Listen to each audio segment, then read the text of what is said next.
Hi friends, இன்னைக்கு free home packing கிளாஸில் நல்ல ஃபஜ்ஜியாக கிரிங்கிள் டாப்போட இருக்கக்கூடிய சூப்பரான ப்ரௌனி ரெசிபி நிறைய பேர் ரொம்ப நாளாக கேட்டிருந்த கப் மெஷர்மெண்ட்டில் சொல்லியிருக்கேன்.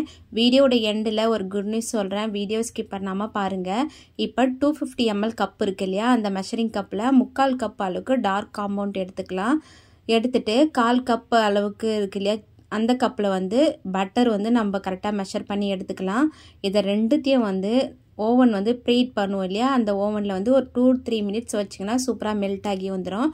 அப்படிலாம் இல்லை அப்படின்னா சுடு தண்ணி நல்லா கொதிக்க வச்சுட்டு அந்த பாத்திரத்தை மேலே வச்சு நல்லா மெல்ட் பண்ணிவிட்டு எடுத்துக்கோங்க. தண்ணியில் படாத மாதிரி வச்சு நல்லா மெல்ட் பண்ணி எடுத்துக்கோங்க.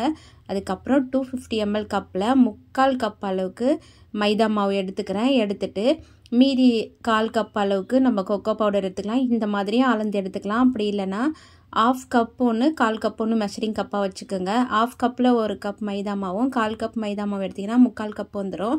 இன்னொரு 1/4 கப் அளவுக்கு கொக்கோ பவுடர் எடுத்துக்கோங்க. அப்படி இல்லைன்னா இந்த மாதிரி அளந்துட்டு நீங்கள் ஈவன் பண்ணி விட்டிங்கன்னா கரெக்டாக 1 கப் அளவுக்கு வந்துடும். இப்போ 3/4 கப் அளவுக்கு மைதா மாவு, 1/4 கப் கொக்கோ பவுடரை தனியாக எடுத்து வச்சுக்கலாம். ஜலிச்சு கூட எடுத்து வச்சுக்கலாம். இப்போ ஒரு ட்ரையான பவுலில் 2 முட்டை எடுத்துக்கிறேன். 2 முட்டை இது கொஞ்சம் பெரிய சைஸாக தான் இருக்குது, இருந்தாலும் ஒன்றும் பிரச்சனை இல்லை. இப்போ இது கூட ஒரே ஒரு பிஞ்ச் அளவுக்கு உப்பு சேர்த்துக்கலாம். ஒரு மூடி அளவுக்கு வெனிலா எசன்ஸ், அதாவது 1 டீஸ்பூன் அளவுக்கு சேர்த்துக்குங்க. சேர்த்துட்டு இப்போ நம்ம மிக்சியில் பவுடர் பண்ணி வச்சுருக்க சுகர் 1/2 கப் இருக்கு இல்லையா, 150 ml கப், அதில் தான் இப்போ நம்ம சுகர் பவுடரை அளந்து எடுக்க போகிறோம். அதில் 1/2 கப் அளவுக்கு பவுடர் சுகர், அதாவது 150 ml கப்பில் 1 கப் அளவுக்கு பவுடர் சுகர் எடுத்துக்கோங்க. இது அப்படியே ஒரு பக்கம் இருக்கட்டும். அதுக்குள்ளே ஒரு 2 மினிட்ஸ் ஆகிடுச்சு, சூப்பராக மெல்ட் ஆகி வந்துடுச்சு. நீங்கள் இந்த மாதிரி விஸ்க் வச்சு பீட் பண்ணிங்கன்னா நல்லா ஸ்மூத்தாக மிக்ஸ் ஆகி வரணும். ஒரு கட்டிகள் கூட இல்லாமல் நல்லா மிக்ஸ் பண்ணி வச்சுக்கோங்க. இது ஒரு பக்கம் ஆறிக்கிட்டே இருக்கட்டும். இது ரொம்ப சில்லுன்னு ஆறணும்லாம் அவசியம் இல்லை. மிக்ஸ் பண்ணிவிட்டு ஒரு பக்கத்தில் வச்சிட்டிங்கன்னா இது சீக்கிரமே ஆறிடும். நம்ம எக் பீட் பண்ணுறதுக்குள்ளே ஆறிடும். அதுக்கப்புறம் நம்ம இதை சேர்த்துக்கலாம். இப்போ நல்லா பீட் பண்ணிவிட்டேன். இந்த மாதிரி கட்டிகள் இல்லாமல் நல்லா மிக்ஸ் பண்ணி வச்சுக்கோங்க. அப்புறம் நம்ம ஏற்கனவே முட்டை எடுத்து வச்சுருக்கோம் இல்லையா, அந்த பவுலில் 1/2 கப் அளவுக்கு பவுடர் சுகர், 1/2 கப் அளவுக்கு ப்ரௌன் சுகர், இதை ரெண்டுத்தையும் ஃபஸ்ட்டு ஸ்பீடில் ஒரு 2லேருந்து 3 நிமிஷம் நல்லா பீட் பண்ணிக்கோங்க. இதை பீட் பண்ணுறதுனால ப்ரௌனி நல்லா சாஃப்டாக ஃபஜ்ஜியாக மாய்ஸ்டாக இருக்கும். கண்டிப்பாக உங்கள்கிட்ட எலக்ட்ரிக் பீட்டர் இருக்குன்னா இந்த மாதிரி பீட் பண்ணிக்கோங்க. அப்படி இல்லை விஸ்க் தான் இருக்குதுன்னா ஒரு 2 மினிட்ஸ்க்கு நல்லா பீட் பண்ணி எடுத்திங்கன்னா சூப்பராக பீட் ஆகி வந்துடும். பார்த்தீங்கன்னாவே தெரியும். நான் ஃபஸ்ட்டு ஸ்பீடில் வச்சு பீட் பண்ணுறேன். ஹை ஸ்பீடில் வச்சு பீட் பண்ணக்கூடாது. இந்த மாதிரி நல்லா கரைஞ்சி வரணும். விரல்களால் தொட்டு பாருங்கள். சர்க்கரை எதுவுமே நம்ம விரல்களில் படலைன்னா அதோட ஸ்டாப் பண்ணிக்கோங்க. ஸ்டாப் பண்ணிவிட்டு நம்ம மெல்ட் பண்ணி வச்சுருக்கோம் இல்லையா சாக்லேட் பட்டர் நல்லா மிக்ஸ் பண்ணிவிட்டு இது கூட சேர்த்துக்குங்க. இதுதான் கிரிங்கிள் டாப் வரதுக்கு முக்கியமான ஸ்டெப்பு. நான் அதுக்குள்ளே எலக்ட்ரிக் பீட்டர்லேருந்து விஸ்கை கழட்டிட்டேன். அதுக்கப்புறம் ஒரே ஒரு விஸ்கை மட்டும் போட்டுட்டு நல்லா பீட் பண்ணி எடுத்துக்கணும்.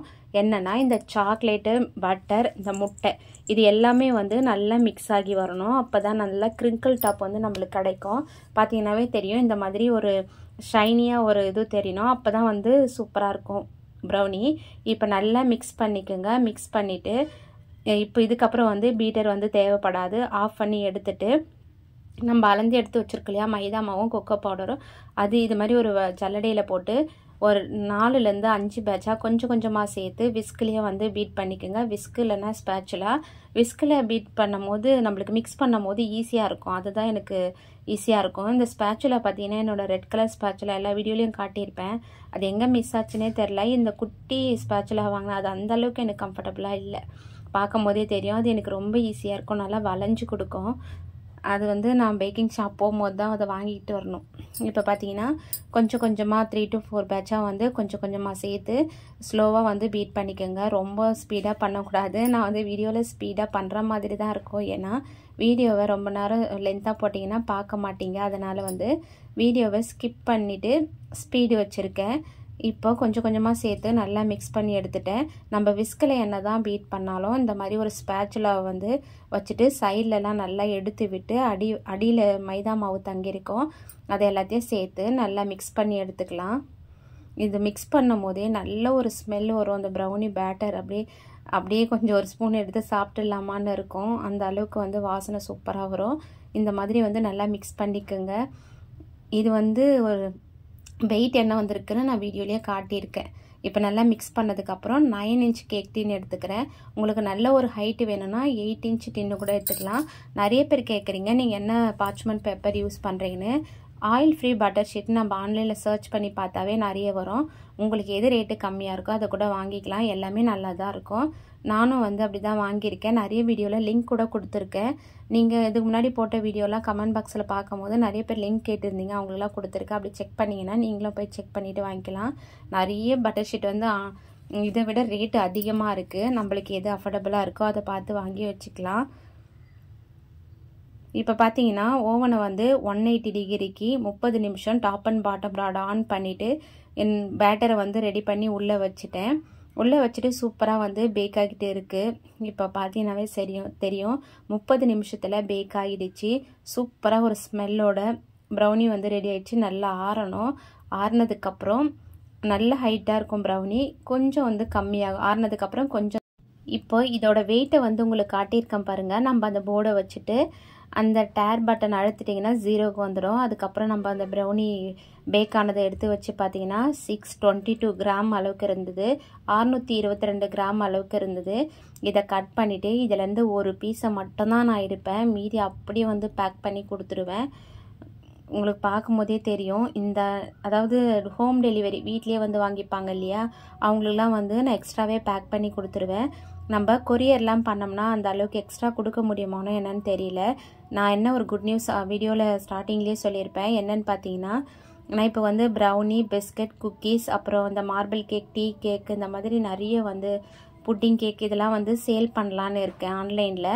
உங்களுக்கு வேணும் அப்படின்னு நினச்சிங்கன்னா எத்தனை பேர் சப்போர்ட் பண்ணுறீங்கன்னு பார்க்குறேன். இந்த வீடியோ கீழே உங்களுக்கு வேணும்னா சொல்லுங்கள். நான் என்னைக்கு ஸ்டார்ட் பண்ணுறேன், என்னையிலேருந்து ஆர்டர் எடுக்கிறேன்றத நான் நெக்ஸ்ட் வீடியோவில் உங்களுக்கு தரேன். அப்படி இல்லை ஷார்ட்ஸ் வீடியோவில் கூட போடுறேன்.